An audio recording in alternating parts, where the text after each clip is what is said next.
Hello guys, आज हम unit 3 start करेंगे एनिमल फिजियोलॉजी की। आप कोशिश कीजिए कि जब लेक्चर आप देखते हैं यूनिट 3 जैसे स्टार्ट हो रहा है तो कम से कम उसके जो टॉपिक्स हैं, स्टार्टिंग के कम से कम कुछ टॉपिक्स हैं, आप उनको देखें एक बार, आपको क्या समझ में आ रहा है। ताकि अगर आपको वो नहीं आता है तो क्यूरियोसिटी जो है आपके मन में हो कि हाँ, अगर मुझे ये नहीं आ रहा है तो इसका मतलब क्या होता होगा। उससे क्या होगा, जो भी आप लेक्चर सुनेंगे या उस टॉपिक को समझेंगे तो आप किसको, एक तो बेटर अंडरस्टैंडिंग होगी, और दूसरा क्या है, आपके मन में है ना, वो बिल्कुल दिल में उतरेगी बात। और दिल में उतरेगी का मतलब होता है आपको लंबे समय तक वो चीजें याद रहेंगी। ठीक है, तो थोड़ा सा ट्राई किया करें भिड़ने की टॉपिक से। ऐसा नहीं कि जा करके गूगल पे पढ़ रहे हो, सिंपली आप रीड कर लो टॉपिक को एंड जस्ट थिंक कि इसका मतलब क्या हो सकता है। उससे ज्यादा पढ़ने की जरूरत नहीं है, क्योंकि आप यहाँ पे टाइम लगा ही रहे हो, इतना टाइम तो है नहीं आप लोगों के पास। तो बस टॉपिक का नाम देख लिया और ट्राई किया कि मेरे को इस टॉपिक से रिलेटेड क्या समझ में आ रहा है, दैट्स इट। समझ में आ रहा है सब कुछ तो बहुत ही बढ़िया बात है। नहीं समझ में आ रहा है तो क्यूरियोसिटी जो पैदा होते हैं ना आपके दिमाग में, कि वो जिज्ञासा जिसको बोलते हैं, जानने की इच्छा रखने वाला, तो उसकी वजह से है ना आपका जो रिसीविंग कैपेसिटी होता है वो काफी बढ़ जाता है, और वो काफी लंबे समय तक आप लोगों के दिमाग में रहता है। ठीक है, तो आगे जितना भी आप जितने भी लेक्चर्स देखें तो कोशिश कीजिए कम से कम जब यूनिट कोई भी नई यूनिट स्टार्ट होती है तो आप उस यूनिट को के टॉपिक्स को कम से कम एक बार ये देख लें कि हाँ, इसका मतलब मेरे को पता है कि नहीं पता है। ओके, तो स्टार्ट करते हैं बिना टाइम खराब किए।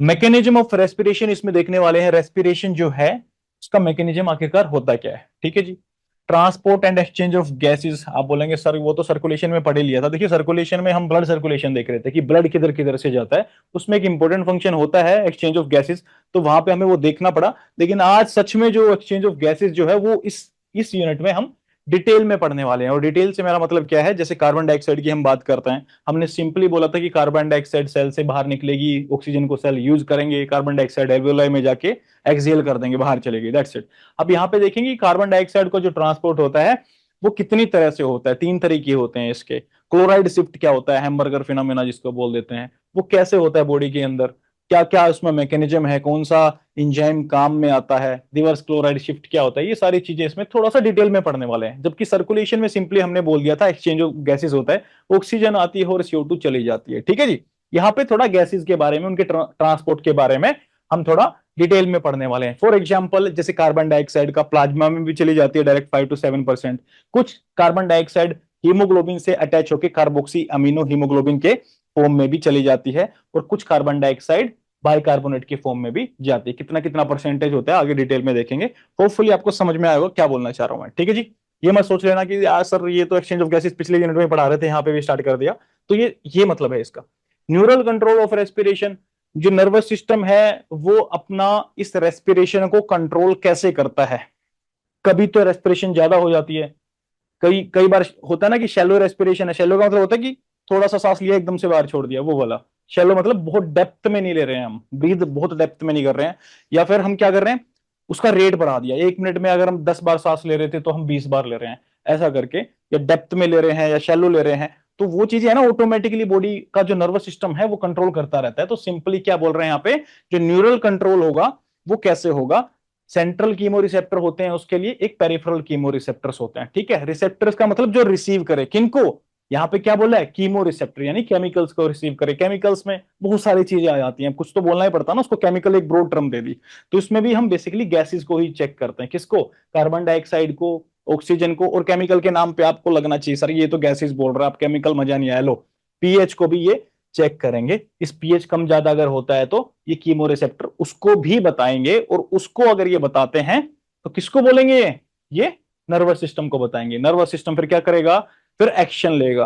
अब नर्वस सिस्टम में मैंने आपको बताया कीमो रिसेप्टर होते हैं, एक क्या, वो सेंट्रली लोकेटेड होते हैं, और दूसरे क्या, पेरिफेरली लोकेटेड होते हैं। वो देखेंगे कहां पे क्या कैसे होता है, सेंटर वाले कहां पे मिलेंगे, पेरिफेरल वाले कहां पे मिलेंगे, क्या क्या उनमें डिफरेंस होता है, आगे जाके देखेंगे। ट्रांसपोर्ट, सॉरी, हाइपोक्सिया का मतलब होता है ऑक्सीजन की कमी। हाइपो मीन्स किसी चीज की कमी होना, हाइपर मतलब वो चीज ज्यादा हो जाना, ऑक्सिया मतलब ऑक्सीजन की यहाँ पे बात चल रही है। थोड़ा सा कॉमन से मैं ऐड कर दिया, ऐसे ऑक्सीजन वाला हाइपो के अंदर ही ओ ले लिया ऐसे करके। तो हाइपोक्सिया का मतलब ऑक्सीजन की कमी हो जाना। रेस्पिरेशन इन बर्ड्स देखेंगे थोड़ा सा कि बर्ड्स के अंदर ऐसा क्या क्या खास होता है रेस्पिरेशन के अंदर, हालांकि इसको थोड़ा सा डिटेल में भी लेंगे बाद में, बट अभी के लिए हम इतना सा देख लेंगे कि हम एक आइडिया हो जाए रेस्पिरेशन में क्या होता है, बर्ड्स के अंदर स्पेशल क्या होता है, ठीक है। Structure and function of kidney, kidney के स्ट्रक्चर को देखेंगे, कोर्टेक्स होता है, मेडुला होता है, और उसके फंक्शंस क्या होते हैं वो सारी चीजें हम देखेंगे, बस यहां तक ही ट्राई करेंगे पढ़ने की। चलिए शुरू करते हैं। हाँ, और एक बात, कोई भी यूनिट आप स्टार्ट करते हैं, या लगा लीजिए हम स्टार्ट करते हैं उसको पढ़ना और पढ़ाना, तो यूनिट 3 जो है, जैसे अभी यूनिट 3 कर रहे हैं, तो आपको टॉपिक्स तो देखने ही है, साथ में इसके प्रीवियस ईयर जो क्वेश्चन है वो भी देख करके आए, यानी कि पूरा लेक्चर खत्म हो जाता है फिर देख रहे हैं, आप स्टार्टिंग में देख सकते हैं, है ना। तो क्वेश्चन जो है आपको लगता है कि सर इसका थ्योरी में अपना कवर नहीं हुआ है, तो उसको ले लेंगे एक्स्ट्रा, थोड़ा उसके लिए अलग से कर लेंगे। लेकिन वो रिस्पॉन्स मैं आप लोगों से एक उम्मीद रखता हूं कि वो रिस्पॉन्स आप लोगों की तरफ से आए कि हाँ सर ये क्वेश्चन देखिए, ये बजाय कि हम सब कुछ जबरदस्ती पढ़ा रहे हैं, आपका पढ़ने का मन नहीं है ना, क्योंकि हम जबरदस्ती करा भी देंगे तो उसका कोई फायदा नहीं है, कोई फायदा नहीं है उसका, है ना। चलिए स्टार्ट करते हैं। Respiration, respiration is a biological process by which living organism can take oxygen and releases carbon dioxide. इससे आसान क्या ही होगा। It is a fundamental process for the production of energy within the cells. कैसे भाई, क्योंकि वो oxygen जो होती है जो एल्वेलाई में एक्सचेंज होगी, फिर वो फर्दर सर्कुलेट होकर के कहा जाएगी, पल्मोनरी वेन से लेफ्ट एट्रियम, फिर लेफ्ट वेंट्रिकल, फिर पूरी बॉडी में, फिर पूरी बॉडी की जो सेल्स होती है उनमें, और सेल्स में क्या चलता है, जो सेल्स होती है उनमें क्या चलता है, उनमें क्या होता है एनर्जी प्रोडक्शन के लिए, माइटोकॉन्ड्रिया। माइटोकॉन्ड्रिया में कौन सा साइकिल चलेगा, सिट्रिक एसिड साइकिल बोल दीजिए, टीसीए साइकिल बोल दीजिए, ट्राई कार्बोक्सिलिक एसिड साइकिल। तो उससे क्या होता है, एटीपी का जनरेशन होता है, एटीपी जनरेट होते हैं। इनर माइटोकॉन्ड्रियल जो मेम्ब्रेन होती है, जो प्रोटॉन पंप का ग्रेडियंट बनता है, वो जब वो नीचे आने लगते हैं तो एटीपी सिंथेस एंजाइम होता है, वहां से फिर एटीपी बनने लगता है। कोई बात नहीं, समझ में नहीं आया तो डोंट वरी, पढ़ लेंगे हम। लेकिन एक आइडिया देने के लिए कि ये एनर्जी प्रोडक्शन वाली लाइन का क्या, ये एकदम से एनर्जी प्रोडक्शन क्या बोल दिया उसके लिए, ठीक है। होपफुली आप सबको ही बताया वैसा। अब थोड़ा सा रिकॉर्डिंग है क्योंकि डिस्कशन हम अच्छे से कर चुके हैं, तो थोड़ा सा स्पीड रहेगा। You have to stay focused and be alert, okay. Alert रहना, फोकस्ड रहना, बिल्कुल। जल्दी ही इसको बिल्कुल कंप्लीट करवा देंगे, ज्यादा टाइम नहीं लगाएंगे, बट फोकस्ड रहना आप लोग, ओके। एक होता है एक्सटर्नल रेस्पिरेशन, एक होता है इंटरनल रेस्पिरेशन। यहाँ पे ये इंटरनल रेस्पिरेशन किसको बोलना चाह रहा है, कुछ जगह पे थोड़ा सा इसको अलग भी दिखा देते हैं, फिजियोलॉजिकल रेस्पिरेशन अलग, एक्सटर्नल अलग, इंटरनल अलग, बट सिंपली अपन समझते हैं, अपने को ज्यादा डिटेल में नहीं जाना है। एक्सटर्नल रेस्पिरेशन क्या होता है, जो बाहर से जो हम एयर ले रहे हैं, इनहेल कर रहे हैं, उसके बाद एक्सहेल कर रहे हैं, यहाँ पे एल्वियोलाई वाले लेवल पे ही बात कर रहे हैं। अब एल्वियोलाई के बाद ब्लड में सर्कुलेट होकर के वो अगर सेलुलर लेवल पे काम कर रहे हैं, यानी सेल के अंदर ऑक्सीजन जा रहा है और सेल से CO2 बाहर आ रहा है, ठीक है, तो उसको हम क्या बोल देते हैं, उसको सेलुलर रेस्पिरेशन बोल देते हैं। क्या बोल देते हैं, सेलुलर रेस्पिरेशन बोल देते हैं। सेलुलर रेस्पिरेशन में क्या होगा, जो कार्बन डाइऑक्साइड, जो ये माइटोकॉन्ड्रिया में एनर्जी बनने के बाद जो बाय प्रोडक्ट क्या बचता है उसका, कार्बन डाइऑक्साइड बचता है, वो सेल से बाहर जाएगी, और जो ऑक्सीजन आई है वो सेल्स के अंदर जाएगी, और उसी ऑक्सीजन को यूज करके वो जो ग्लूकोज है या बाकी के जो ऐसे सब्सटेंसेस होते हैं जिनसे एनर्जी मिल सकती है, उनका ऑक्सीडेशन करने के बाद ये ऑक्सीजन वहां पे यूज होगी, और ये ऑक्सीजन यूज होगी, और फाइनली जो माइटोकॉन्ड्रिया में ये टीसीए साइकिल जो चल रहा था, इलेक्ट्रॉन ट्रांसपोर्ट चेन जो चलेगी, फाइनली ऑक्सीडेटिव फॉस्फोराइलेशन होगा, वो सबके बाद जो बाय प्रोडक्ट मिलता है वो क्या मिलता है, कार्बन डाइऑक्साइड। तो ये सीधा बाहर आ जाएगा सेल से। ये क्या हुआ, सेलुलर रेस्पिरेशन हुआ, फिर इंटरनल रेस्पिरेशन हुआ, ठीक है जी। इंटरनल और सेलुलर सेलुलर जो रेस्पिरेशन है, इसमें अलग अलग तरह की स्टेजेस होती हैं, ठीक है, या आप इसके बोल दीजिए अलग टाइप होते हैं, ठीक है साहब। सबसे पहले सेल के अंदर क्या होगा, ग्लाइकोलाइसिस होगा। उसके बाद क्या होगा, सिट्रिक एसिड साइकिल, यानी कि क्रैब साइकिल जो है वो माइटोकॉन्ड्रिया के अंदर स्टार्ट हो जाएगा, ठीक है साहब। उसके अंदर क्या होता है, चलो एक बार ये देख लेते हैं पहले। फिर इलेक्ट्रॉन ट्रांसपोर्ट चेन चलेगी, कहां पे, ये माइटोकॉन्ड्रिया में चल रहा है सब कुछ, ये वाला सिट्रिक एसिड साइकिल हुआ, इलेक्ट्रॉन ट्रांसपोर्ट चेन हुआ, ऑक्सीडेटिव फॉस्फोराइलेशन हुआ। अब सिट्रिक एसिड साइकिल देखते हैं। ग्लाइकोलाइसिस का तो सबको पता ही है, कोई इतनी बड़ी बात नहीं है, ग्लूकोज टूट रहा है तो ग्लाइकोलाइसिस बोल रहे हैं उसको। सिट्रिक एसिड साइकिल में देखते हैं ये क्या बोलना चाह रहे हैं, कि ये माइटोकॉन्ड्रिया के अंदर होता है, और ये क्या करता है, ये कंप्लीट करता है जो ग्लूकोज का ब्रेकडाउन वहां पे हुआ था ना, उसको कंप्लीट ब्रेकडाउन करने का काम किसका है, सिट्रिक एसिड साइकिल का है। And the citric acid cycle जो है वो क्या करता है, हाई एनर्जी मॉलिक्यूल्स को प्रोड्यूस करता है। अब हाई एनर्जी मॉलिक्यूल्स किसको बोल रहे हैं यहाँ पे, NADH और FADH2 को बोल रहे हैं। ये NAD क्या होता है, ये NAD प्लस होता है ऐसे करके, ठीक है। अब इसका क्या करवा देता है, ये यहाँ पे ये इसको एक इलेक्ट्रॉन दे देता है, तो क्या बन जाएगा, ये NADH बन जाएगा। अब ये जो इलेक्ट्रॉन इसको दिया है, इसी से इलेक्ट्रॉन निकाल करके ये जो इलेक्ट्रॉन ट्रांसपोर्ट चेन है, ये अलग अलग प्रोटीन्स होते हैं इनर माइटोकॉन्ड्रियल मेम्ब्रेन में। इनर माइटोकॉन्ड्रियल मेम्ब्रेन में अलग अलग प्रोटीन होते हैं जो इसी इलेक्ट्रॉन को यहां से निकाल करके यूं यूं एक इलेक्ट्रॉन ट्रांसपोर्ट चेन, नाम से पता लग रहा है ना, इलेक्ट्रॉन का ट्रांसपोर्ट करेंगे। कहां से निकालेंगे इलेक्ट्रॉन?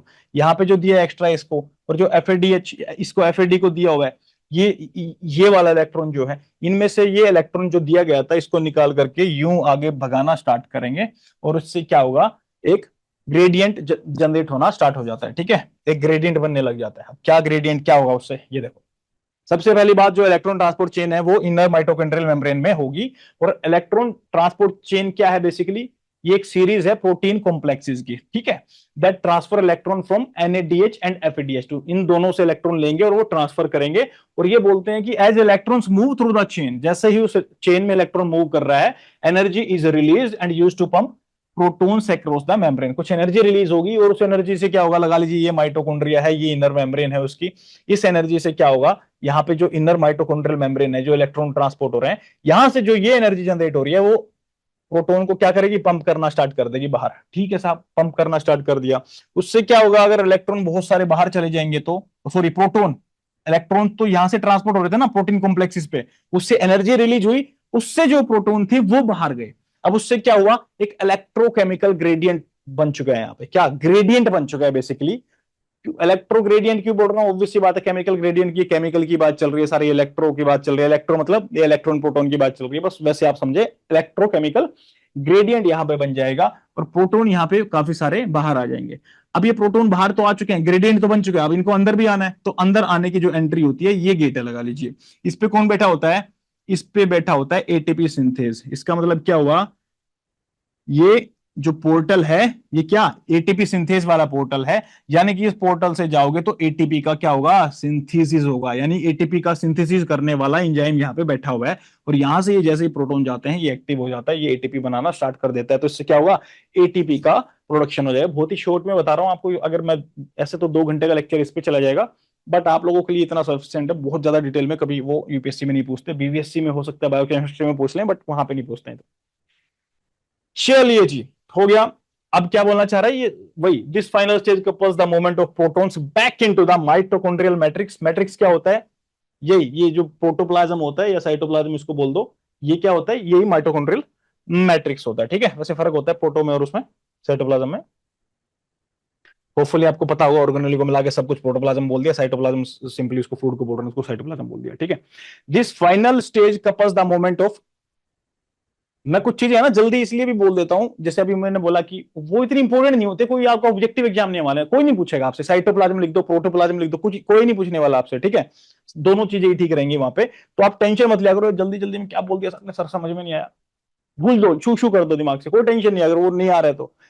अगर मैं कोई चीज इंटेंशनली स्पीड से बोल रहा हूं, तो ये उन लोगों के लिए है जिनको पता है उनका रिवाइज हो जाए, और उनका भी रिवाइज हो गया, ऐसा नहीं है कि उनको कुछ एक्स्ट्रा मार्क्स मिल जाएंगे उस चीज के, नहीं, उससे फर्क नहीं पड़ेगा, इसलिए मैं उस चीज के ऊपर फोकस नहीं करता हूं, तो टेंशन मत लिया करो। ठीक है, हाँ जी, this final stage couples the, वही बात बोलना चाह रहा है जो हमने ऊपर बताई। इसमें क्या होगा, जो प्रोटॉन्स माइटोकॉन्ड्रियल मैट्रिक्स में जो बाहर गए थे वो फिर से आने लगेंगे, तो क्या होगा, सिंथेसिस होगा एटीपी का। और कौन कराएगा, the enzyme ATP synthesis involve in the production of ATP as protons move through it. उस एंजाइम के थ्रू जो बनाया था यहाँ पे गेटवे, उसके थ्रू प्रोटॉन आएंगे, तो जिसका नाम क्या था, एंजाइम का ATP synthesis.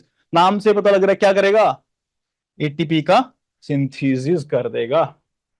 Mechanism of respiration क्या होता है, ब्रीदिंग होता है, सांसें लेते हैं, और क्या होता है, गैसियस एक्सचेंज होता है। ब्रीदिंग के बाद क्या होगा, गैसियस एक्सचेंज होगा, कहां पे, एल्वियोलाई में होगा। ठीक है साहब, उसके बाद कहां पे होगा, जो भी एक्सचेंज हुआ है एल्वियोलाई में, वो अलग अलग जगह पे जाएगा। एल्वियोलाई से पल्मोनरी वेन से जाता हुआ लेफ्ट एट्रियम, फिर लेफ्ट वेंट्रिकल, पूरी बॉडी तक क्या हो रहा है, ये क्या हो रहा है, कौन सा स्टेप है, ये ट्रांसपोर्ट हो रहा है, तो ट्रांसपोर्ट ऑफ गैसेस हो गया। उसके बाद क्या होगा, फाइनली सेल तक पहुंच जाएंगे, तो सेलुलर रेस्पिरेशन, यानी कि सेल को ऑक्सीजन दे दिया, सेल ने जो भी ये ऑक्सीडेटिव फॉस्फोरिलेशन तक किया था माइटोकॉन्ड्रिया में, उससे जो बाय प्रोडक्ट के तौर पे CO2 निकलता है, उसको बाहर डाल देंगे और सेल को ऑक्सीजन दे देंगे।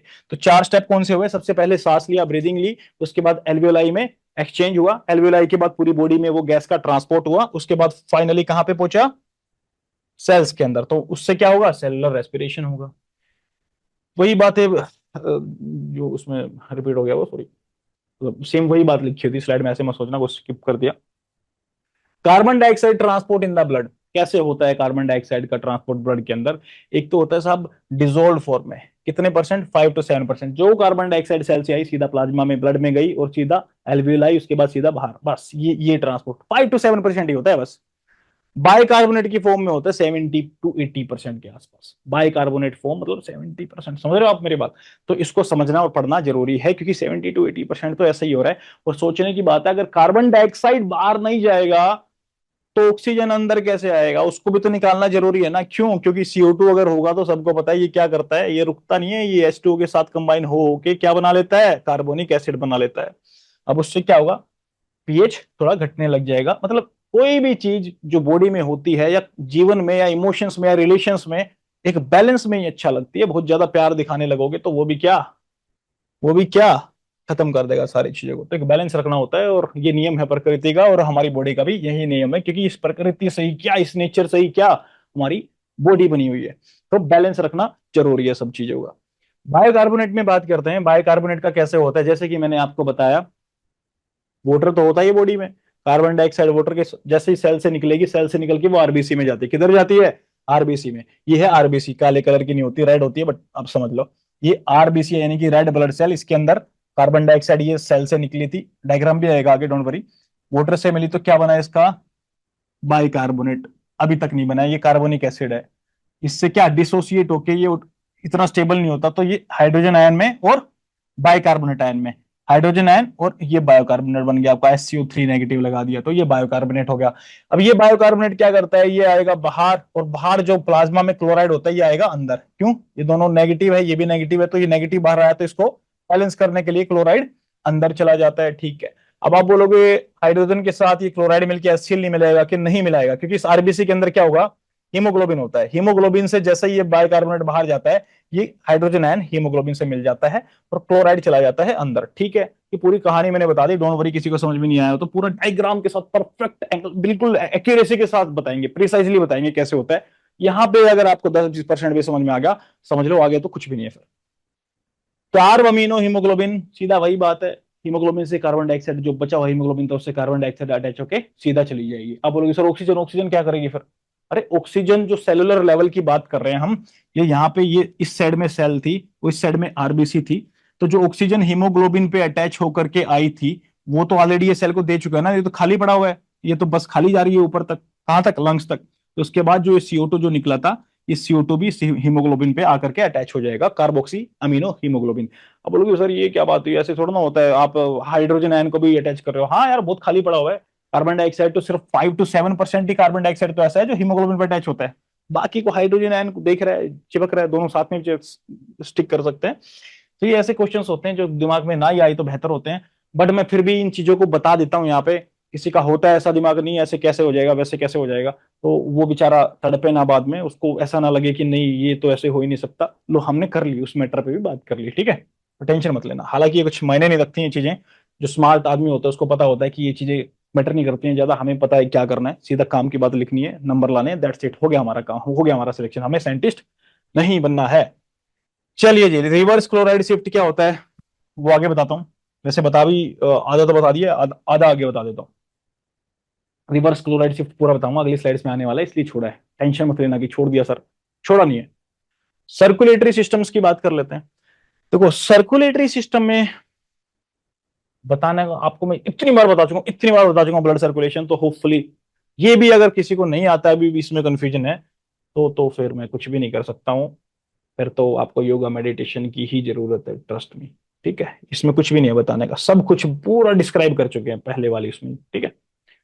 अब क्यों आप बोलोगे फिर पूरे कर चुके हैं यहाँ पे क्यों करवा रहे हैं? क्योंकि हमें यहाँ पे कॉन्सेप्ट समझाना था, वो जो सेलुलर रेस्पिरेशन होता है ना, उसके बाद वो कहाँ जाएगा? एल्वियोलाई में, लंग्स में, क्योंकि रिवर्स क्लोराइड शिफ्ट के लिए हमें एल्वियोलाई वाली जगह पे भी क्लोराइड और बाइकार्बोनेट का यूं घुमाना होता है, आरबीसी से प्लाज्मा और प्लाज्मा से आरबीसी, और सेलुलर लेवल पे भी दिखाना होता है वो, इसलिए थोड़ा ब्लड सर्कुलेशन का पता होगा तो और अच्छा लगेगा। वो बच्चों वाली बात है, आई एम क्वाइट श्योर आपको पता होगा, ठीक है।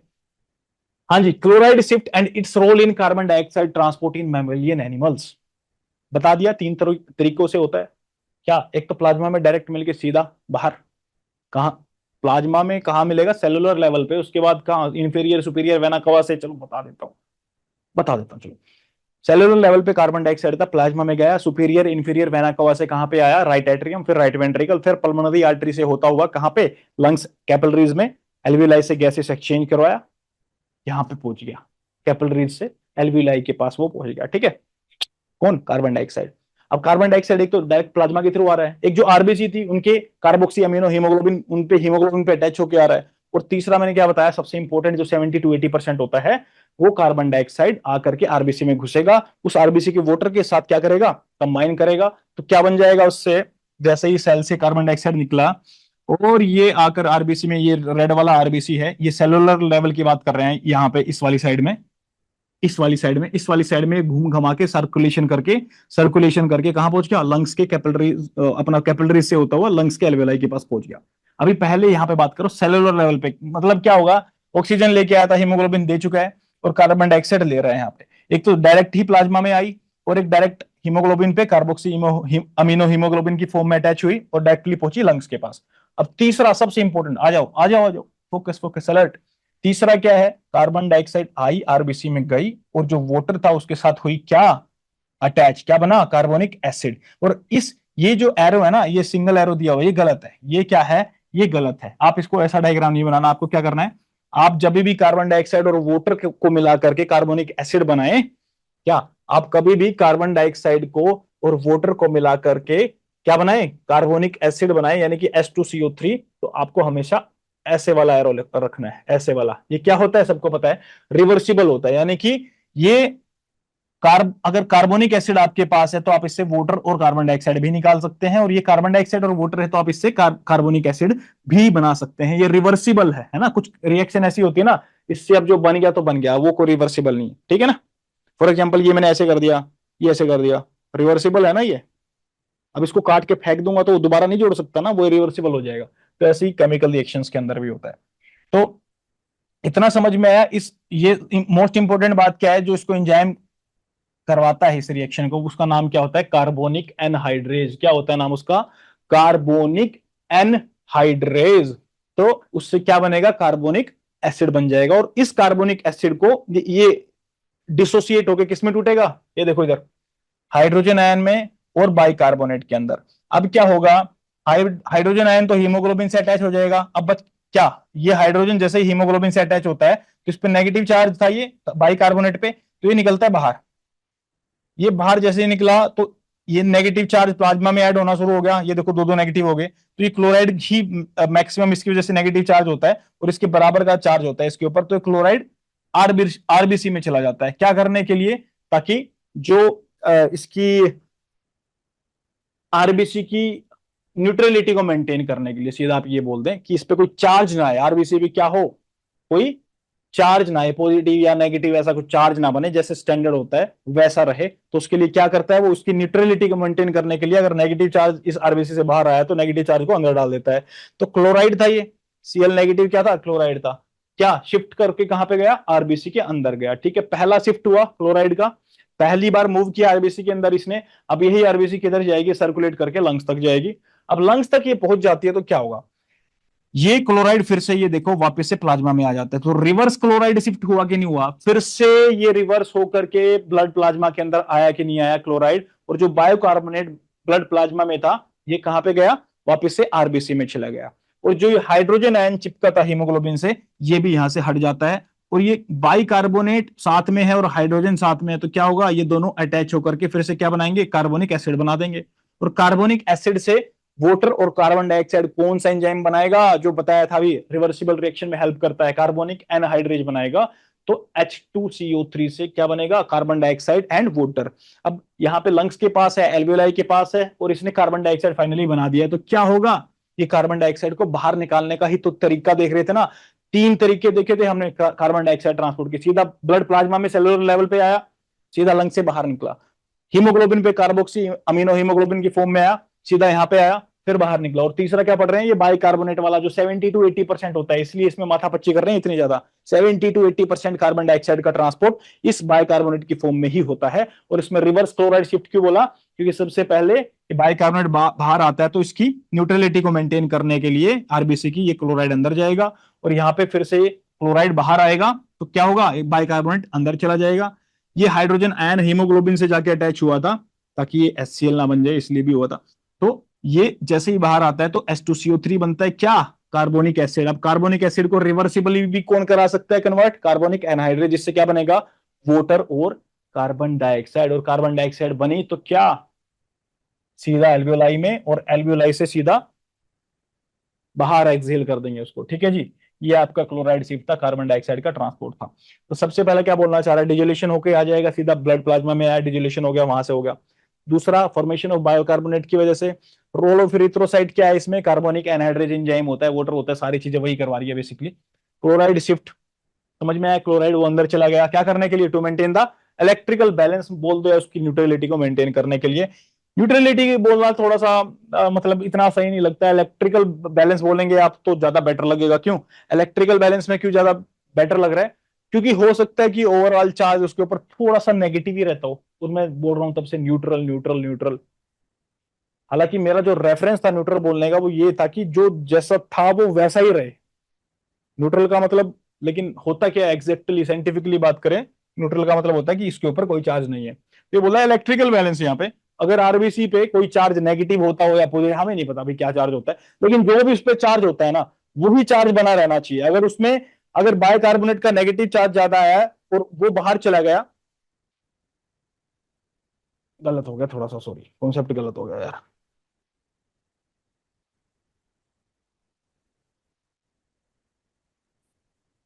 ठीक है ठीक है ठीक है, सही है कॉन्सेप्ट, ठीक है। एक्चुअली रात के अभी करीबन 12 बजे रिकॉर्ड कर रहा हूँ ना, तो थोड़ा ऐसी चीजें हो जाती है रात को। ठीक है ठीक है, अपन सही बोल रहे हैं, कोई दिक्कत नहीं है। वही बोलना चाह रहा था मैं, वही चीज है, इलेक्ट्रिकल बैलेंस जो है यहाँ पे आरबीसी के विद इन इलेक्ट्रिकल बैलेंस बना रहेगा। इवन सिर्फ इरिथ्रोसाइट के अंदर नहीं बैलेंस बना रहेगा, ये जो प्लाज्मा है उसके अंदर भी बैलेंस बना रहता है। दोनों जगह क्या, इलेक्ट्रिकल बैलेंस वर्ड यूज करेंगे बजाय कि न्यूट्रलिटी के, है ना। कई जगह पे मैंने देखा है उसको न्यूट्रलिटी भी बोल देते हैं, बट बेटर वर्जन क्या है, इलेक्ट्रिकल बैलेंस। यहाँ पे लिखा हुआ है, इसको इलेक्ट्रिकल बैलेंस ध्यान रखना है, ठीक है। और क्यों कर रहा है आपको सब पता है, पूरा डिटेल में बता दिया, अब इसके अंदर बार बार घुसने का फायदा नहीं है। ट्रांसपोर्ट ऑफ बाइकार्बोनेट की बात कर लेते हैं। ट्रांसपोर्ट ऑफ बाइकार्बोनेट में क्या हो रहा है, पता है सबको क्या हो रहा है, क्या बताऊं क्या हो रहा है।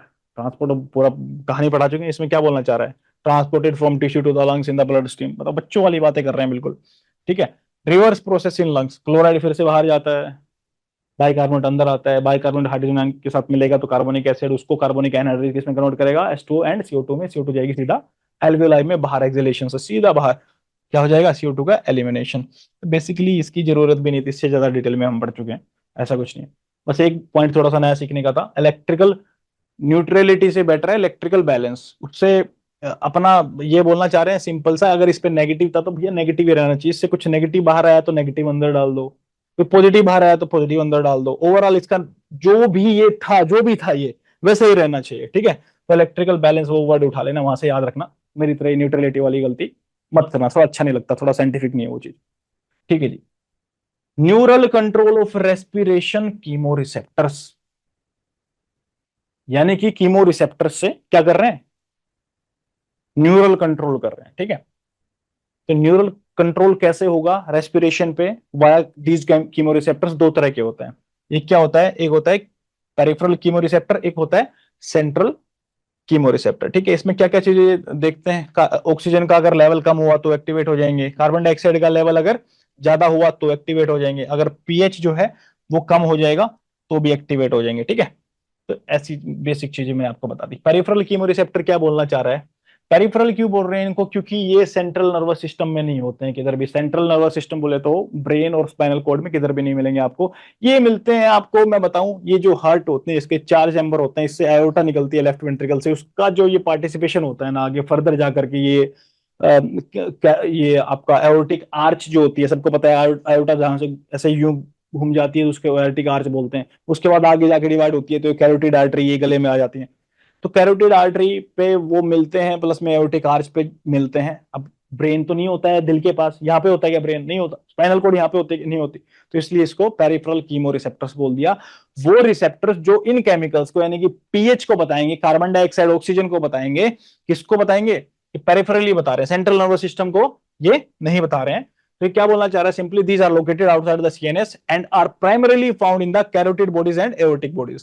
Carotid bodies are located near the bifurcation of common carotid arteries in the neck. सीधी सी बात ये है, डायग्राम देख लो, ये इतना सब काम झाम पढ़ने की जरूरत नहीं है, ये देख लोगे तो सब कुछ शू क्लियर हो जाएगा। ठीक है, अब देखो पहला कीमो रिसेप्टर, ये एओर्टिक बॉडी पे एओर्टा निकल रही थी, ये एओर्टिक बॉडी है यहाँ पे, ठीक है साहब। उसके बाद ये क्या निकल रही है यहाँ से?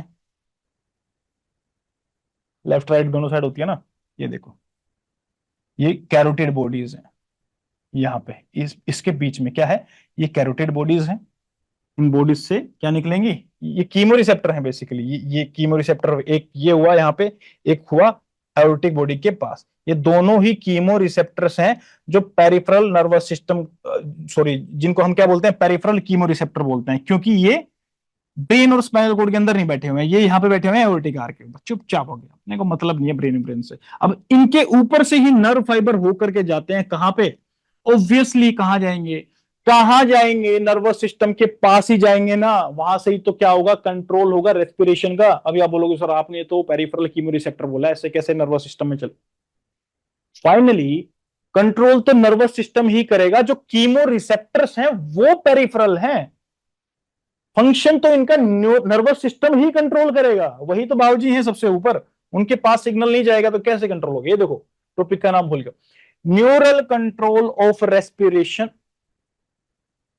Neural control of respiration bye, ये थोड़ा अच्छा नहीं लग रहा सुनने में, बाय बाय लगा लो यहाँ पे, लो, बाय कीमो रिसेप्टर्स। ठीक है, neural control of respiration bye chemo receptors. ठीक है, अब कीमो रिसेप्टर पहले पेरिफेरी में बैठे हुए कहां पे? एरोटिक बॉडी पे और कैरोटिड बॉडी पे। वहां से नर्व होती हैं, कौन से वाली? 9th और 10th नर्व होती है, एक होती है वेगस नर्व, एक होती है ग्लोसोफेरेंजियल नर्व। वो नर्व से जाती हैं कहां पे? इन कीमो रिसेप्टर से जो पेरिफेरी पे बैठे हुए हैं, कहां सिग्नल लेकर के? ब्रेन के अंदर सिग्नल लेकर के जाते हैं। ब्रेन में भी कौन सा पार्ट होता है भैया? ये देखो, एरोटिक बॉडी से कौन सी नर्व उठेगी? एरोटिक बॉडी से कौन सी जा रही है ये देखो, ये वेगस नर्व जा रही है। ठीक, कौन सी होती है वेगस नर्व? 10th वाली होती है। ग्लोसोफेरेंजियल कौन सी होती है? फेरेंजियल से थोड़ा फील ले लिया करो, एन आ रहा है उसमें, एन मतलब 9, ठीक है, और वेगस मतलब 10।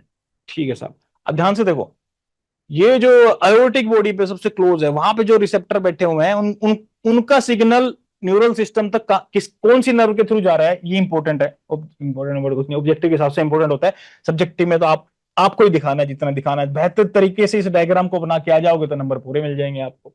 ठीक है, तो ये जो एओर्टिक बॉडी पे जो कीमो रिसेप्टर बैठा हुआ है, उसके सिग्नल को वेगस नर्व लेके जा रही है। मतलब देखो, मेन जगह पे जो बैठा हुआ है ना, उसका सिग्नल भी 10th नंबर वाली नर्व लेके जाएगी। बढ़िया, ये 5, 7, 3 और 9 वाली नहीं। अब इसके ऊपर जो कैरोटिड बॉडी है, इसके ऊपर जो बॉडी है, ये सॉरी, ये जो बाइफर्केशन दिखा रखा है यहाँ पे, तो इस बाइफर्केशन पे जो ये वाला जो पार्ट है, ये कैरोटिड बॉडी है, इसके ऊपर भी कीमो रिसेप्टर है कि ये दिख रहा है व्हाइट, हल्का हल्का सा दिख रहा है, इसके ऊपर भी क्या है? ये कीमो रिसेप्टर है। और इससे जो नर्व लेकर के जा रही है सिग्नल, उसको बोलते हैं ग्लोसोफेरेंजियल, और जो 9वें नंबर की होती है। ऐसे 9 और 10 मत लिखना, हम ऐसे लिखते हैं हमेशा, है ना, 9th लिख दिया या 10th लिखना हो तो। ठीक, चलिए जी, अब ये सिग्नल लेके कहां तक जा रहे हैं दिख रहा है आपको? मेडुला तक लेके जा रहे हैं। ठीक, अब सेंट्रल कीमो रिसेप्टर में देख लो। सेंट्रल क्यों बोलते हैं इन कीमो रिसेप्टर्स को? क्योंकि ये जो रिसेप्टर्स है ना, जो ये पीएच, ऑक्सीजन और कार्बन डाइऑक्साइड देख रहा था पीछे वाला, ये इस केस में कहां पे है? सेंट्रल नर्वस सिस्टम के अंदर ही होते हैं, located with in the CNS, primarily in the medulla oblongata में बैठे हुए लोग। वो तो पूरा सिग्नल लेके मेडुला तक जा रहे थे, एओर्टिक बॉडी से और कैरोटिड बॉडी से। ये तो भाई साहब बैठे मेडुला ओब्लोंगेटा में है। वाह भाई वाह, क्या बात है। और नियर द वेंट्रल सरफेस, जो मेडुला ऑब्लोंगेटा का वेंट्रल सरफेस, जैसे ये अगर मैं हूं ना, ये मैं हूं, तो ये वाला क्या हो जाएगा? डोर्सल, और इसके नीचे वाला पार्ट क्या हो जाएगा? वेंट्रल। ये लगा लो, ये मेडुला ऑब्लोंगेटा है, तो ये इसका क्या है? डोर्सल पार्ट है। ये नीचे वाला क्या है? वेंट्रल पार्ट है। साइड वाला क्या होता है? लेटरल पार्ट होता है, साइड वाला जो पार्ट होता है। ठीक है जी, तो ये कहां पे? वेंट्रल सरफेस पे बैठे होते हैं। किसके? कहां मिलते हैं? मेडुला ऑब्लोंगेटा पे बैठे, तो उसी का वेंट्रल पार्ट की बात कर रहे होंगे। चलिए जी, अब पेरिफेरल केमो रिसेप्टर्स, ये काट दो, क्या क्या बात कर दी है एकदम से बीच में। Central chemoreceptors primarily respond to the change in change change in the pH of the cerebrospinal fluid rather than change in the blood gases. बोलोगे सर आपने नहीं, आपने तो बोला था कार्बन डाइऑक्साइड ऑक्सीजन सारी चीजें। हाँ बोला था मैंने, लेकिन वो पेरिफेरल कीमोरिसेप्टर्स के लिए कार्बन डाइऑक्साइड, ऑक्सीजन और पीएच तीनों चीजें देखते हैं, जबकि ये क्या है, ये सीधा पीएच से बात करता है, गैस वैस से कोई मतलब नहीं होता। लेकिन होता है मतलब, क्यों? क्योंकि हमने बोल दिया था ना, इसलिए मतलब तो निकालना पड़ेगा, इनडायरेक्टली निकालते हैं। चलो ठीक है। अब जो पीएच है वो कम ज्यादा कैसे हो सकता है? अगर कार्बन डाइऑक्साइड का लेवल बढ़ता चला जाए, बढ़ता चला जाए, वो बेचारे कीमोरिसेप्टर जो थे, जो पेरिफेरल वाले थे, वो तो कार्बन डाइऑक्साइड का लेवल देखकर ही सिग्नल भेज देते थे मेडुला के पास। उनको मतलब नहीं है, ज्यादा टेंशन नहीं उठाते वो। ये क्या करते हैं कि मेडुला में तो बैठे हुए हैं, इनको थोड़ा, अब थोड़ा स्मार्ट भी तो बन के दिखाना है इनको। We are very smart. हम मेडुला ओब्लोंगेटा में बैठे हुए हैं सेंट्रल नर्वस सिस्टम में, तो स्मार्ट कैसे बन के दिखाते हैं? हमें कार्बन डाइऑक्साइड से मतलब नहीं है। हमें मतलब क्या है, ये कार्बन डाइऑक्साइड कर क्या सकती है नुकसान, उससे मतलब है। क्या नुकसान करेगी कार्बन डाइऑक्साइड? पीएच को क्या कर देगी? कम कर देगी। मतलब थोड़ा सा एसिडिक एनवायरनमेंट हो जाएगा इसकी वजह से, हल्का माइन्यूट सा। सीएसएफ में तो माइन्यूट भी बहुत ज्यादा होता है, ठीक है। तो ये कार्बन डाइऑक्साइड क्या करती है, एसिडिक एनवायरनमेंट कर देती है। एसिडिक एनवायरनमेंट मतलब पीएच को कम कर देती है। बात तो एक ही, अगर कम पीएच तो एसिडिक ज्यादा हो जाएगी वो चीज। तो पीएच को कम कर रही है, ज्यादा CO2 बन, कैसे? वाटर के साथ बनेगा तो क्या? Carbonic acid. कार्बोनिक एसिड ही बन रहा है तो कोई चीज वो क्या करेगा? पीएच को कम ही करेगा ना। तो ये बोलते हैं कि CO2 से मतलब नहीं है, पीएच से मतलब है। जैसे ही पीएच कम होगी वैसे ये जो रिसेप्टर्स हैं ये एक्टिवेट हो जाएंगे। तो ये बोलना चाह रहा है कि ये जो सेंट्रल रिसेप्टर्स हैं, ये प्राइमरीली काम करते हैं पीएच के ऊपर, बजाय कि गैसेस से कोई लेना देना नहीं है उनको इतना ज्यादा। ठीक है साहब। अब क्या बोलना चाह रहे हैं? Carbon dioxide readily crosses the blood brain barrier. बहुत जल्दी क्रॉस कर लेती है ब्लड ब्रेन बैरियर को carbon dioxide, and it is converted to bicarbonate ions in the CSF, leading to what? Leading to change in the CSF pH level. PH level में तो होगा ही होगा चेंज। ठीक है जी। An increase in CSF cerebrospinal fluid का अगर कार्बन डाइऑक्साइड लेवल बढ़ जाते हैं, it will lead to increase in hydrogen ion. क्यों? क्योंकि वो टूट रहे हैं बाइकार्बोनेट और हाइड्रोजन आयन में। And a decrease in pH which stimulates the central chemoreceptors. समझ में आया? मतलब जो राम कहानी हम बोल रहे थे वही बता रहा है। The central chemoreceptor signal the respiratory centre in the brain stem. Brain stem जो होती है उसमें रेस्पिरेटरी सेंटर्स को ये कीमोरिसेप्टर्स क्या कर देते हैं? सेंट्रल कीमोरिसेप्टर्स एक्टिवेट कर देते हैं। एक्टिवेट हो जाएगा ये ब्रेन स्टेम, सॉरी ये रेस्पिरेटरी सेंटर, किसकी वजह से? ब्रेन स्टेम की वजह से। क्योंकि सेंट्रल कीमोरिसेप्टर्स ने कहां पे भेजे? ब्रेन स्टेम्स के अंदर। जो रेस्पिरेटरी सेंटर होता है क्या, उसको सिग्नल भेजा किसने? सेंट्रल कीमोरिसेप्टर ने। फोकस हो जाओ, अलर्ट हो जाओ, ठीक है। फोकस हो जाओ। मैं जब रात के 12 बजे फोकस होकर के पढ़ा सकता हूं, तो आप दिन में देख रहे हैं तो आप तो पढ़ ही सकते हैं, आप तो फोकस हो ही सकते हैं। ओके जी। तो फिर से मैं बोलता हूं इसको, ये जो सेंट्रल कीमोरिसेप्टर्स हैं ये क्या बोलते हैं? जो ब्रेन स्टेम का रेस्पिरेटरी सेंटर वाला पार्ट है उसको क्या करते हैं? उसको, उसी को तो एक्टिवेट करेंगे ना। क्योंकि हम क्या पढ़ रहे थे, क्या पढ़ रहे थे हम? न्यूरल कंट्रोल कैसे होता है कीमोरिसेप्टर्स के थ्रू। किस चीज का? रेस्पिरेशन का। तो रेस्पिरेशन को भी फाइनली कंट्रोल कर रही है सेंट्रल कीमोरिसेप्टर। कैसे कंट्रोल कर रहे हैं उसको? रेस्पिरेट ब्रेन स्टेम के रेस्पिरेटरी सेंटर्स को सिग्नल भेज करके, ठीक है। और उसमें भी प्राइमरीली कहां पे सिग्नल भेजते हैं? मेडुलरी रेस्पिरेटरी सेंटर को, ठीक है। अब ये medullary respiratory centre in response to central chemoreceptor stimulation adjust ventilation by altering the rate and depth of breathing. मतलब बेसिकली क्या करेगा ये क्या करेगा? अगर CO2 बहुत ज्यादा हो रखा है तो डेप्थ भी बढ़ा देगा और रेट भी बढ़ा देगा, ताकि जल्दी से CO2 बाहर निकले और ऑक्सीजन अंदर चली जाए, ठीक है। तो ये ऐसे होता है। मैंने आप लोगों को पहले ही बताया था शायद कि अगर मेटाबॉलिक एसिडोसिस है तो कैसे उसमें रेस्पिरेशन का रेट होना चाहिए, और मेटाबॉलिक एल्कोलोसिस है तो उस दौरान जो आपका रेस्पिरेशन है वो किस तरह से होगा।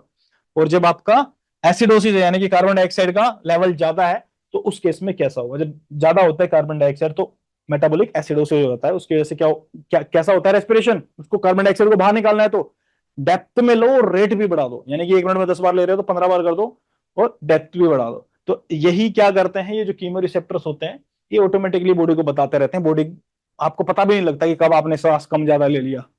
आपको लगता है कि बस ऐसा ही मजा आ रहा है बॉडी को। हाँ, थोड़ा लंबी सांस लेने में ना, ओ मजा आ रहा है। वो तुम्हें मजा आ रहा है वो, लेकिन बॉडी के अंदर चल रहा है कुछ, वो अपने आप उसको ऑटो रेगुलेट करवा लिया आप, मतलब आपका कॉन्शियसनेस नहीं है उसके अंदर। अब मेरी बात समझ रहे हो? सब कॉन्शियसली चल रहा है वो सब कुछ ब्रेन के अंदर ही, मतलब अपने आप कंट्रोल करवा रहा है वो सब कुछ। आपकी कॉन्शियसनेस की जरूरत नहीं है, आपको तो बस लग रहा है कि हाँ कुछ मजा आ रहा है। तो मजा बॉडी को पता है कैसे क्यों आ रहा है मजा, उसको किस क्या प्रॉब्लम हो सकती थी आपको। 90% तो ऐसी चीजें होती हैं जो आपको कभी फील ही नहीं होंगी और बॉडी अपने आप ही वहां पे अपने लेवल पे संभाल लेती है उन चीजों को, ठीक है। इसलिए बोलते हैं जब साइन सिम्टम बॉडी दिखा रही है तो इसका मतलब क्या, काफी टाइम से आपकी बॉडी उसके साथ फाइट करने की ट्राई कर रही है, फाइट नहीं कर पा रही है ना, तब जाके सिम्टम आते हैं। इसलिए सिम्टम्स को सीरियसली लेना चाहिए हमेशा। ओके, चलिए हाइपोक्सिया पढ़ते हैं। हाइपोक्सिया मतलब क्या होता है? ऑक्सीजन की कमी हो जाना। कहां पे? जो सेल्स को चाहिए, जो सेलुलर रेस्पिरेशन हो रहा है तो उसको ऑक्सीजन चाहिए ना, वहां पे ऑक्सीजन नहीं पहुंच रही है। किस वजह से नहीं पहुंच सकती? या तो जो आप सांस ले रहे हो हवा में ऑक्सीजन नहीं है, या एयर में तो ऑक्सीजन है प्रॉपर। अब आप बोलोगे ऐसी कौन सी जगह होती है सर? हाई एल्टीट्यूड पे चले जाओगे ना, यानी पर्वत पे चले जाओगे, बिल्कुल यहाँ पे क्या होता है, एटमॉस्फेरिक प्रेशर भी कम होता है थोड़ा सा, और उसकी वजह से क्या होता है, ऑक्सीजन उतनी प्रॉपरली हम ब्रीथ करने के बाद भी उतनी ऑक्सीजन बॉडी में नहीं जाती है, ठीक है। तो उसका बॉडी क्या करती है, उसको काउंटर करने के लिए आरबीसीज का नंबर बढ़ा लेती है अपना, ठीक है, जितनी भी उनको तो अच्छे से लेके आए। तो चलो उस कहानी में नहीं घुसते थोड़ा, क्योंकि जल्दी है रिकॉर्डिंग वाला ये। हाई एल्टीट्यूड जो है, हाई एल्टीट्यूड पे आपको एटमॉस्फेरिक प्रेशर जो है थोड़ा कम मिलेगा, वहां पे ऑक्सीजन की बाहरी कम है, मतलब एनवायरमेंट में ही ऑक्सीजन कम है। या एल्टीट्यूड मत छोड़ो यार, कोई भी ये कमरा ही है, इसके अंदर आते हैं 50 लोग, सांस लेते हैं एक साथ, फिर चले जाते हैं, भाग जाते हैं, कमरा बंद कर जाते हैं, कोई वेंटिलेशन ही नहीं है कमरे में, रूम के अंदर वेंटिलेशन ही नहीं है, यानी कि लोग आए 50 लोग से मतलब क्या है, वो कार्बन डाइऑक्साइड छोड़ के जाते हैं, जितनी बच्चे कुछ ऑक्सीजन है ले जाते हैं। अब कोई मेरे जैसा बेचारा आता है फिर लेक्चर लेने के लिए, पढ़ाने लगता है, वो चक्कर खा के गिर जाएगा वहां। क्या चक्कर खा के गिर जाएगा? क्योंकि ऑक्सीजन की कमी है यहाँ पे, सारे तो ऑक्सीजन वो ले रहे हैं। आपने देखा भी होगा कुछ ऐसे केस हुए दिल्ली में, पढ़ाते पढ़ाते हार्ट अटैक आ जाता है टीचर को, 200 बच्चे बैठे होते हैं रूम में, 200 बच्चे बैठे हुए, सारी तो ऑक्सीजन वही ले जाएंगे, बेचारा टीचर तो इतना बोल रहा है तो ऐसे मरना ही था उसको।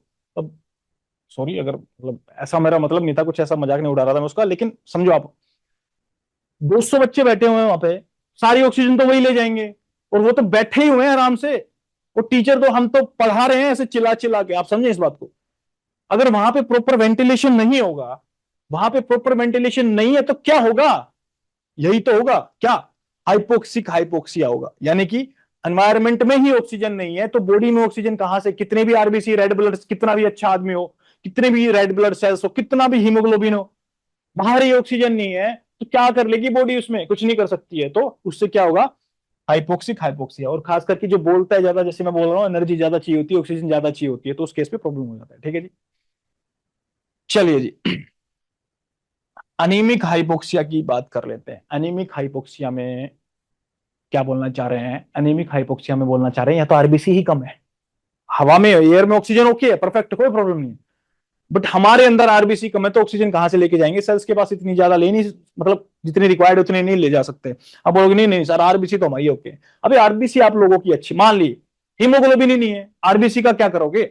हीमोग्लोबिन जो आरबीसी के अंदर होता है, वो वाला हीमोग्लोबिन अगर नहीं होगा प्रॉपर अमाउंट में तो ऑक्सीजन कैरी कर ही नहीं पाएगा उतना जितना करना चाहिए, तो उससे भी क्या होगा, क्या होगा, उससे ऑक्सीजन नहीं पहुंच पाएगी, तो क्या होगा उससे, ये ऊपर हाइपोक्सिया हो जाएगा उससे, ठीक है। तो इसको क्या बोलेंगे? Anaemic hypoxia. तो आरबीसी नहीं है या हीमोग्लोबिन नहीं है, ठीक है।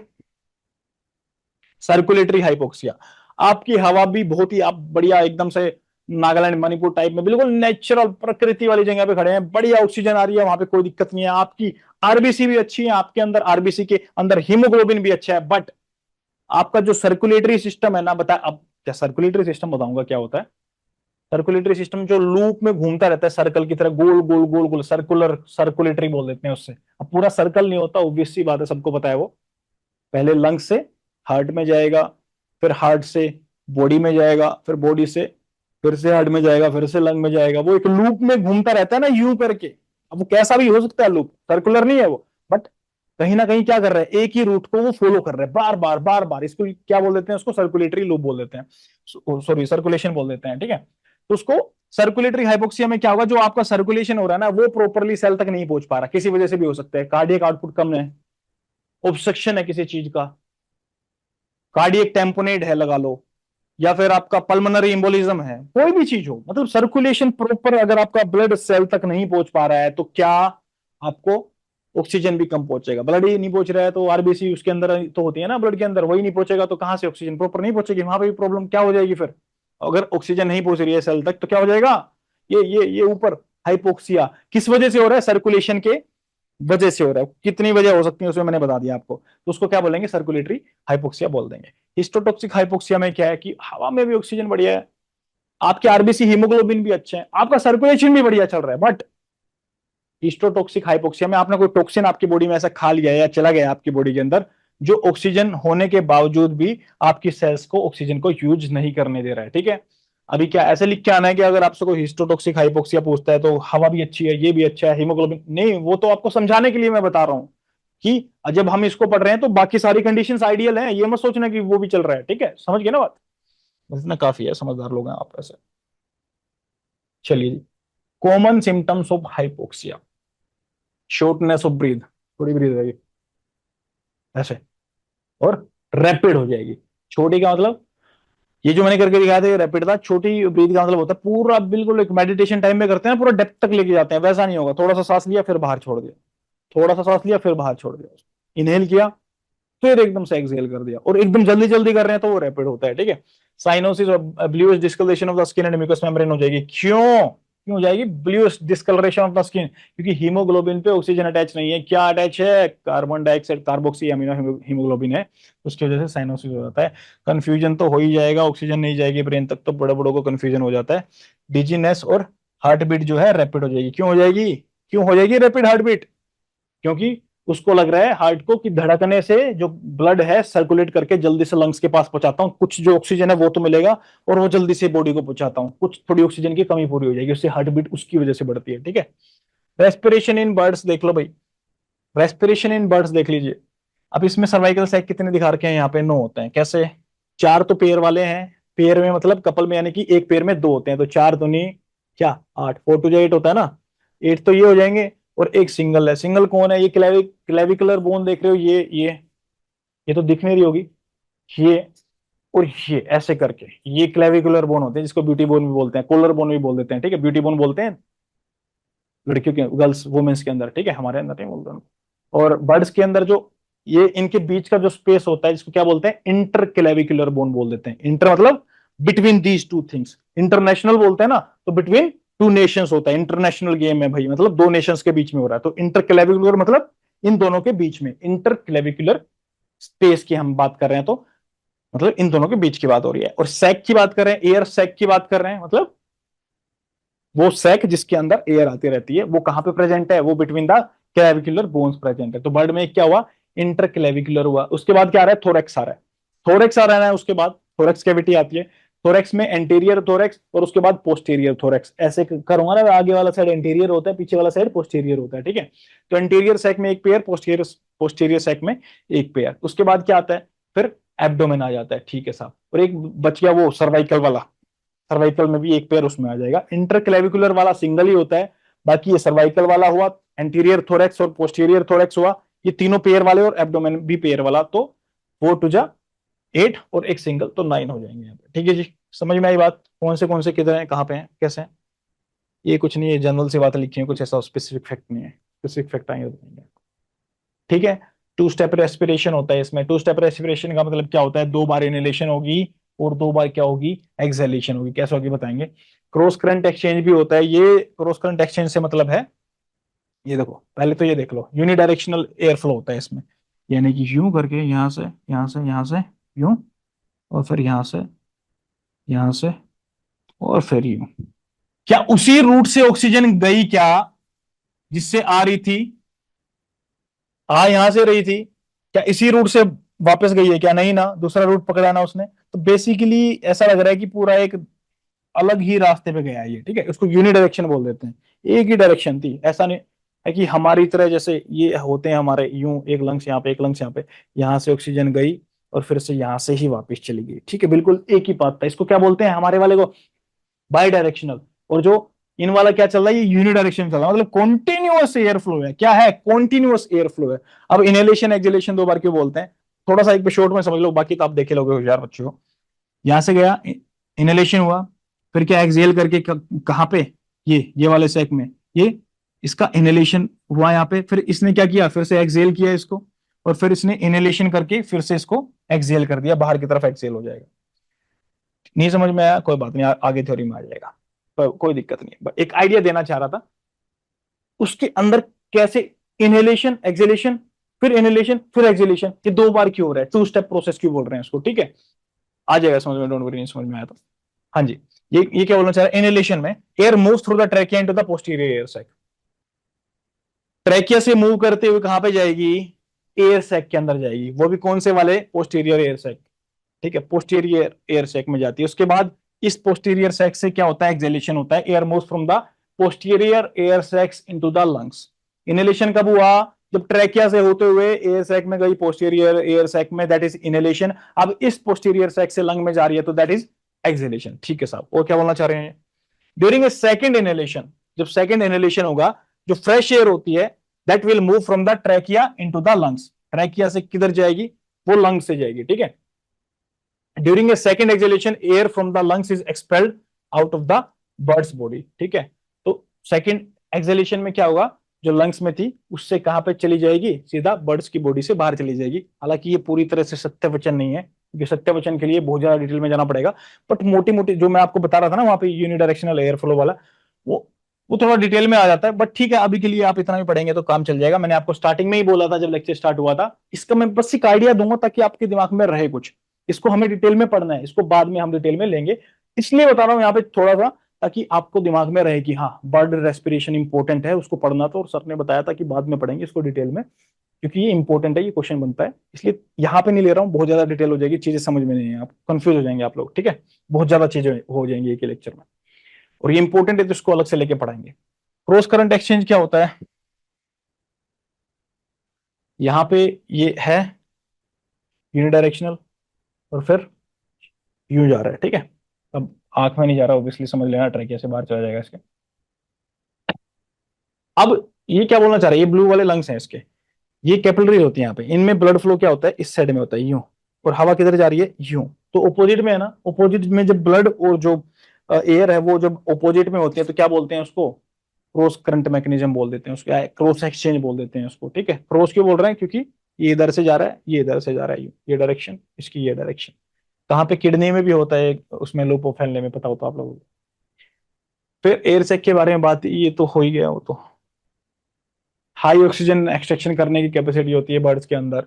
एयर सैक्स फ्लाइट में भी क्या करते हैं? हेल्प करते हैं। इवन आपको पता होगा जो बर्ड्स होती हैं उनमें न्यूमेटिक बोन होती है, यानी कि उनमें हवा होती है, तो वो भी हवा थोड़ी बहुत यहाँ से एक्सचेंज हो जाती है एयर सैक्स से। ठीक है, नो डायफ्राम, डायफ्राम नहीं होता है बर्ड्स के अंदर कुछ भी। ठीक है sir. Role of chemoreceptor in the regulation of respiration in avians. ठीक है, कुछ खास ऐसी बात नहीं है, वही चीजें हैं, ज्यादा कुछ खास नहीं है इसमें ऐसा पढ़ाने का, आप देख लेना। स्ट्रक्चर ऑफ द किडनी देख लेते हैं, लास्ट टॉपिक है आज का, बने रहें बने रहें। उसके बाद आपका जो फोकस है, आपको शाबाशी देगा 5 मिनट बाद कि वाओ हमने इतना ध्यान से सुन लिया। उसके बाद पढ़ के देखेंगे, कुछ नहीं लगेगा आपको, गायब हो जाएगा ऐसे। और बर्ड वाला जो है उसको थोड़ा डिटेल में पढ़ाएंगे बाद में। और जो डाउट सेशन रहता है ना उस टाइम पे आपका एक दिन निकाल करके उसको 30-40 मिनट देंगे आराम से, क्योंकि इंपॉर्टेंट है, वो क्वेश्चन बनता है। स्ट्रक्चर ऑफ द किडनी देख लो जल्दी से। ये जो बाहर वाला स्ट्रक्चर होता है क्या बोलते हैं इसको? ये क्या है? पेरिफ्री है। क्या है? पेरिफ्री। पेरिफ्री को क्या बोलते हैं? सबको पता है, कोर्टेक्स बोलते हैं। अभी डायग्राम में तो दिखाने में ऐसे ही आएगा, ये पेरिफ्री ये पेरिफ्री, बट असल में तो ये भी पेरिफ्री ही है क्या? यहाँ पे भी ऐसे थोड़ी ना होता है, ये तो क्रॉस सेक्शन दिखा रखा है, बट यहाँ पे भी तो पेरिफ्री ही होगी ना, समझ रहे हो ना बात? क्या यूपीएससी में से बताओगे? नहीं बताओगे, बट इतना कॉमन सेंस होना चाहिए। ठीक है, तो ये क्या है? ये पेरिफ्री है, जिसको क्या बोल देते हैं अपन? कोर्टेक्स बोल देते हैं। क्या बोलते हैं पेरिफ्री को? ये देखो नीचे लिखा हुआ है, कोर्टेक्स बोल देते हैं। और जो अंदर वाला पार्ट है इसको क्या बोल देते हैं? इसको मेडुला बोल देते हैं। इसके ऊपर ठीक एड्रिनल ग्लैंड भी होती है। एड्रीनल, रीनल वर्ड किसके लिए यूज करते हैं? किडनी के लिए यूज करते हैं। और उसके ऊपर ही कोई छोटी सी चीज ऐड कर दो तो क्या बोल देंगे? Adrenal gland. यानी किडनी के जस्ट ऊपर जो चीज मिलती है इसको बोलते हैं एड्रिनल ग्लैंड। उसका भी जो पेरिफ्री होती है क्या होती है? उसको क्या बोलेंगे? Adrenal cortex. और उसके मेडुला को क्या बोलेंगे? बीच वाले पोर्शन को एड्रीनल मेडुला। अब यहाँ पे क्या है कि पेरिफेरी वाले पार्ट पे क्या होता है? ये एक नेफ्रॉन्स होते हैं, ठीक है, उनका बोमेन कैप्सूल और ये सारी चीजें होती हैं। और जो लोपोफेनले होता है वो नीचे तक आ जाता है, यूं करके होता है स्ट्रक्चर। ठीक है, ये क्या है? ये बोमेन कैप्सूल है। उसके बाद यहाँ पे ऐसे ऐसे पीसीटी होती है, यानी कि प्रोक्सिमल कॉन्वोल्यूटेड ट्यूबल, सबको पता है। ये लोपोफेनले हो जाएगी यहाँ पे, ये वाला पार्ट थिक हो जाता है, ये थिन हो जाता है, फिर यहाँ पे थिक हो जाता है, ये नीचे वाला थिन रहता है थोड़ा सा। फिर डिस्टल कॉन्वोल्यूटेड ट्यूब्यूल आ जाएगी। उसके बाद क्या आ जाएगी? कलेक्टिंग ट्यूब, ये कलेक्टिंग ट्यूब्यूल आ जाएगी। और ये सारे ऐसे नेफ्रॉन मिल मिल के क्या बनाते हैं, मेडुलरी पिरामिड्स बनाते हैं। और ये मेडुलरी पिरामिड्स आपस में मिलकर के क्या बनाते हैं, यहाँ पे ये क्या जा रहा है, ये कैलिक्स जा रहे हैं, ये कैलिक्स जा रहे हैं ना, और सारे सबके कैलिक्स मिलकर के क्या बनाएंगे, ये पेल्विस वाले पोर्शन में आ जाएंगे। और ये पेल्विस किधर जाएगा, ये यूरेटर में चला जाएगा। ठीक है साहब, समझ में आई बात। और ये जो ब्लू और रेड कलर से दिखाया है, ये रीनल आर्टरी और रीनल वेन को दिखाया गया है, यानी कि वो आर्टरी जो किडनी को सप्लाई करे और वो वेन जो इससे डीऑक्सीजनेटेड ब्लड लेकर के बाहर चली जाए। ठीक है साहब। ये मेडुलरी पिरामिड का बीच का जो स्पेस होता है, इसको रीनल कॉलम बोल देते हैं। ये मेडुलरी पिरामिड है। और ये क्या है, आपको बताया कैलिक्स है। और कैलिक्स आपस में ये मिल करके क्या पेल्विस बनाते हैं, फिर यूरेटर आ जाता है। ठीक है साहब, कोई बड़ी बात नहीं, छोटी चीजें, कोई बड़ी बात नहीं, बस ये स्ट्रक्चर हो देख लो, उसके बाद आपकी छुट्टी। फंक्शंस ऑफ द किडनी की बात करते हैं। फंक्शंस ऑफ द किडनी में क्या बताना चाह रहे हैं, जो किडनी का कोई फंक्शन नहीं होता, किडनी में जो चीजें है ना उनका फंक्शन होता है। और सबसे फंडामेंटल यूनिट क्या होती है किडनी की, जैसे नर्वस सिस्टम की न्यूरॉन होता है, वैसे ही किडनी की नेफ्रॉन होता है। क्या, नेफ्रॉन होता है। सबसे पहला ये रीनल आर्टरी, यानी कि वो आर्टरी जो किडनी को सप्लाई करेगी। इसमें भी दो तरह की होती है, एक एफरेंट और एक इफरेंट। एफरेंट आर्टेरियोल यानी जो बोमेन कैप्सूल के अंदर घुसी, दैट इज एफरेंट आने वाली, किसके रेफरेंस में आने वाली, बोमेन कैप्सूल के रेफरेंस में। मैं बोमेन कैप्सूल हूं, मेरे पास जो आर्टेरियोल आ रही है वो एफरेंट बोल रहा हूं, और मेरे अंदर ही घूम घूम के एक नेटवर्क बना करके वो बाहर जा रही है, उसको मैं इफरेंट आर्टेरियोल बोल रहा हूं। ठीक है जी, एफरेंट और इफरेंट आर्टेरियोल हमने उसको बोल दिया। तो एफरेंट आर्टेरियोल हुई, ये इफरेंट आर्टेरियोल हुई। ठीक है साहब, अब आर्टेरियोल को हटा दो, अब किडनी की स्ट्रक्चर को देख लेते हैं, नहीं नेफ्रॉन को। ये जो आपको ये वायलेट से कलर का दिख रहा है ना, ये सारा जितना भी स्ट्रक्चर दिख रहा है, दैट इज नेफ्रॉन है ये। इसमें ये बोमेन कैप्सूल हुआ, यूं यूं करके घूम रहा है, जो ये पीसीटी हुआ, इसमें प्रोक्सिमल ट्यूबुली लिखा है, लेकिन कॉन्वोल्यूटेड बोलते हैं, क्योंकि ये ऐसे कॉन्वोल्यूटेड होता है। ठीक है, ऐसे बिल्कुल सीधा नहीं होता है, तो इसको हम कॉन्वोल्यूटेड बोल देते हैं, पीसीटी बोल देते हैं। ऐसे ही जो डीसीटी वाला पार्ट है, ये भी थोड़ा कॉन्वोल्यूटेड होता है, इसको भी क्या बोल देते हैं, डिस्टिल कॉन्वोलेटेड ट्यूब्यूल्स। अब कुछ लोग बोलेंगे कि सर ये तो आपने लेफ्ट में दिखा दिया, ऐसे राइट में होता है। बॉडी में 3D की बात चल रही है, ऐसे लेफ्ट राइट कुछ नहीं होता है, ऐसे ही होता है सब कुछ। बट चलो ठीक है, फिर भी आपको जब इसको उठा के यूं कर दो, इसको उठा के थोड़ा यूं ले आओ, ठीक है, खुश हो गए अब। तो बोमेन कैप्सूल और ये प्रोक्सिमल कॉन्वोलेटेड ट्यूब्यूल्स, उसके बाद ये क्या, लूप ऑफ फैनले, तो ये डिसेंडिंग वाली और ये असेंडिंग वाली। उसके बाद डिस्टिल कॉन्वोल्यूटेड ट्यूब्यूल्स, उसके बाद ये क्या, कलेक्टिंग डक्ट आ जाएगी। ये आपका हुआ नेफ्रॉन। ठीक है साहब, इसमें क्या क्या फंक्शन होते हैं। The primary function of the kidney is to filter the blood. यहां से क्या फिल्टर होगा, जितना ज्यादा यहाँ पे प्रेशर आएगा इसमें एफरेंट आर्टेरियोल्स में, उतना ज्यादा फिल्टर होगा ब्लड। उस काम क्या होता है किडनी का, फिल्टर ही करना तो होता है ना। अब जो ओवरऑल बॉडी का सर्कुलेशन होगा, जो सिस्टमिक सर्कुलेशन होगा, उसके प्रेशर के ऊपर तो डिपेंड करेगा ही करेगा, बट किडनी भी खुद से इसको ऑटो रेगुलेट कर लेती है। काफी सारे तरीके होते हैं, खास करके मैं सिर्फ बात करूं कि किडनी कैसे ऑटो रेगुलेट करती है, तो मायोजेनिक रिस्पॉन्स से और ट्यूबुलो ग्लोमेरुलर फीडबैक से क्या करती है, कंट्रोल करती है, ब्लड प्रेशर को कम ज्यादा करती है। ठीक है साहब, ये हमने बहुत ही ज्यादा डिटेल में बात कर ली थी, 1 घंटा पूरा इसमें चला गया था हमारा लाइव सेशन में, तो रिकॉर्डिंग में इतना कुछ बताने की जरूरत नहीं है। Primary function of the kidney is to filter the blood to remove waste product and excess substances. जो भी वेस्ट प्रोडक्ट या एक्सेस सब्सटेंसेस होगी, इनको रिमूव कर देंगे, उनको फिल्टर कर देंगे यहाँ से, और बाकी का जो प्रेशर से ब्लड आ रहा है उसको आने देंगे। ठीक है, the filtration occurs in the nephrons, nephron में भी बोमेन कैप्सूल में, which consist of a renal corpuscle that is glomerulus and Bowman capsule and a renal tubule। मतलब renal corpuscle में क्या होता है, इसमें जो एफरेंट आर्टेरियोल की जो ये जो रेनल आर्टरी है, इसके जो आर्टेरियोल्स में कन्वर्ट हो गया आगे जाके, ये एफरेंट आर्टेरियोल और ये जाने वाले इफरेंट आर्टेरियोल, ये सब कुछ जो नेटवर्क बन रहा है ना यहाँ पे, इसको मिला के प्लस में जो किडनी के नेफ्रॉन का बोमेन कैप्सूल वाला पार्ट है, इन दोनों को मिला के क्या बोल रहा है, ये रीनल कॉर्पस्कल बोल रहा है। यानी कि जो ग्लोमेरुलस बन रहा है यहाँ पे, ये एफरेंट और इफरेंट आर्टेरियोल से, और जो बोमेन कैप्सूल बन रहा है इसका नेफ्रॉन का, इन दोनों को मिला करके क्या बोलते हैं, क्या बोलते हैं इनको, इनको रीनल कॉर्पस्कल्स बोल देते हैं। ठीक है साहब, इसको रीनल कॉर्पस्कल्स बोल रहे हैं। ठीक, तो फिल्ट्रेशन में क्या क्या क्या बताया इन्होंने, the filtration of the nephron which consist of A renal corpuscle. एक तो रीनल कॉर्पस्कल है ये वाला, और बाकी जो पीसीटी डीसीटी और ये कलेक्टिंग डक्ट, ये कलेक्टिंग ट्यूबुल बताया है।